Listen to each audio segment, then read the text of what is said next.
Here's one for you. What are checks and balances? Is that what I have left over in my checkbook at the end of the month? It's how the power is controlled, like in the state of California. That's right, and if you don't know how it works, you will. The California Channel presents Checks and Balances, a look at how your state government works with your host, Kelly Jean. Here's an easy one. Can you name one of the three branches of government?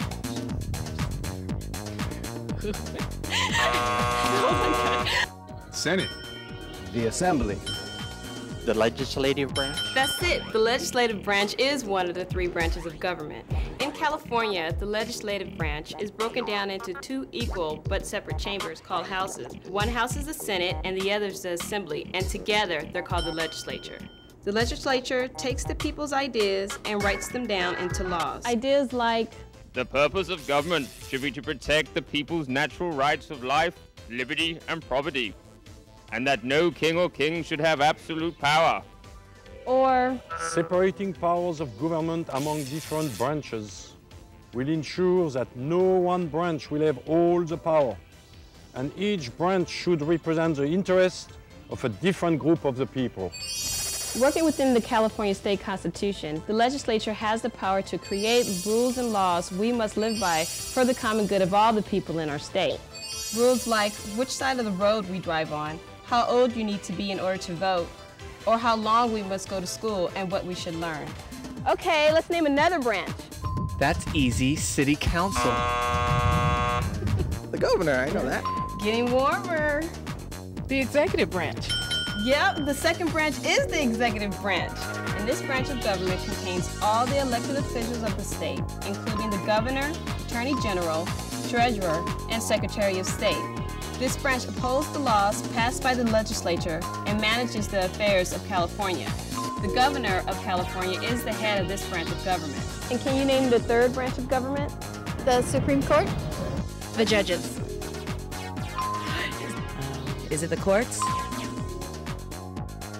The judicial. That's right, the third branch is the judicial branch. It is a body of public officials, usually called judges or magistrates, who interpret the laws of the state. This branch includes the civil, criminal, and appeals courts. The final authority on all appeals and interpretation of the laws in California is the state Supreme Court. The state Supreme Court decides if the laws of the state are in agreement with the state's constitution. It has the power to settle disagreements about what those laws mean. The state Supreme Court can declare laws unconstitutional. Now that we know what the three branches of government are, how do they work? The trick is to make sure the government doesn't have too much power, because when you have too much power, things get a little dicey. Too little power, and you lose control, and things get all out of control. First, let's take a look at the legislative branch. Each member of the legislature is elected by the people, and by law, they are limited to the number of terms they may serve. The legislature has the power to create the laws that we in California must obey. But the legislature must obey the state constitution, and it says, in order for a new law to be created, three things must happen. First, a member of the legislature must write the idea down. This written idea is called a bill. Second, the member needs to get a majority of the members of both houses of the legislature to vote in favor of the bill. And third, the governor must approve the bill after it has been passed by the legislature. Once these three events happen, a new law goes into effect. So how are the powers of the legislature limited? Well, one way is for the governor not to approve a bill passed by the legislature. Here's an example. What if a bill was passed by the legislature that said all students under the age of 18 must attend school 365 days a year, but the governor felt it was wrong to do that? The governor could then veto the bill and the bill doesn't become law. Can a bill become a law even if the governor vetoes it?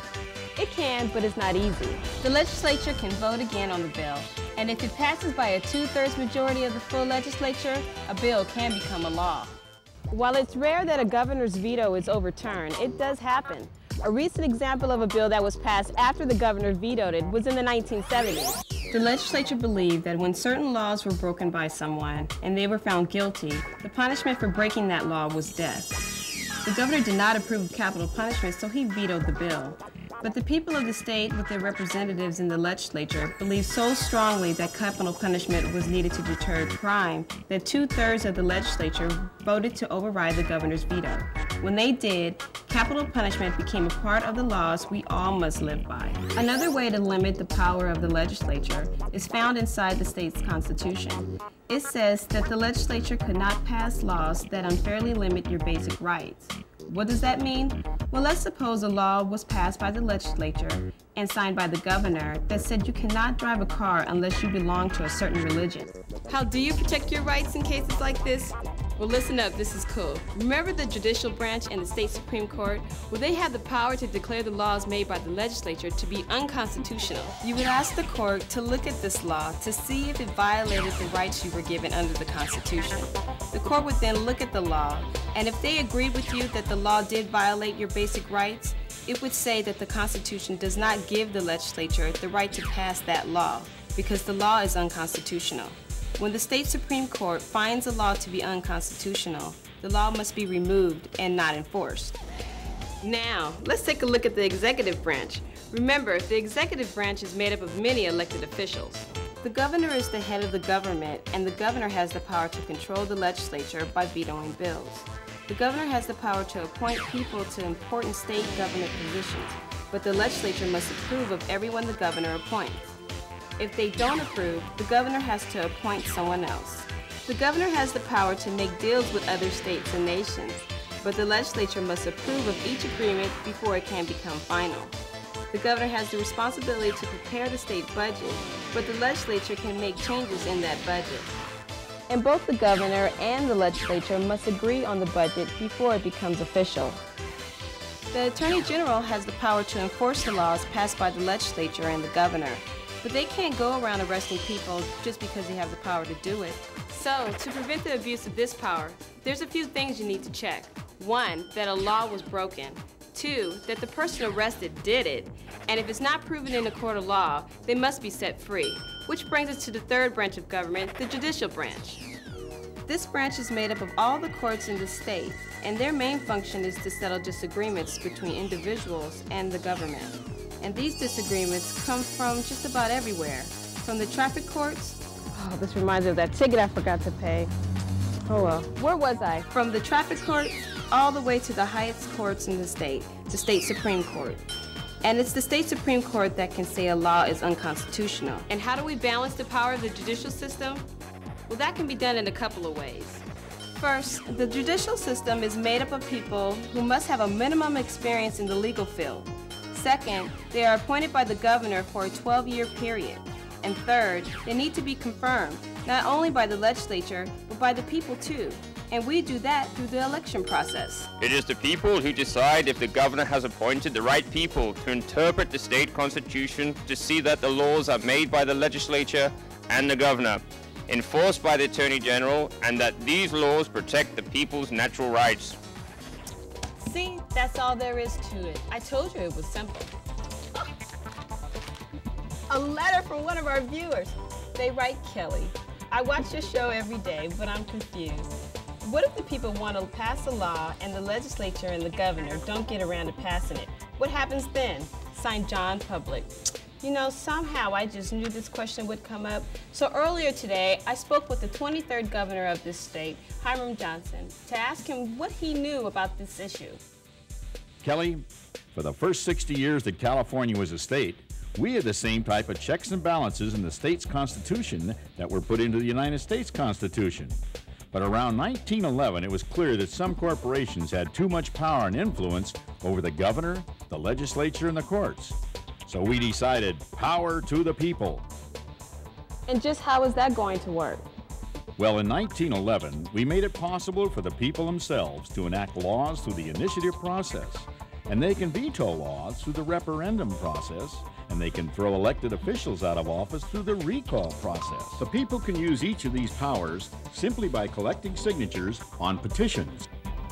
Okay, I can understand how we, the people, can balance the abuse of power with the referendum and the recall, but where's the checks and balances on the people? I mean, what if the people want to pass a really stupid law? Can the governor veto it or the legislature repeal it? Very good, young lady. It's actually the courts who have the power and the duty to throw out any initiative, no matter how popular, if the initiative is unconstitutional, just like they can with any law. So what you're saying is no matter how many people vote for an initiative, it can't become law if it conflicts with the Constitution or our basic rights as citizens of California?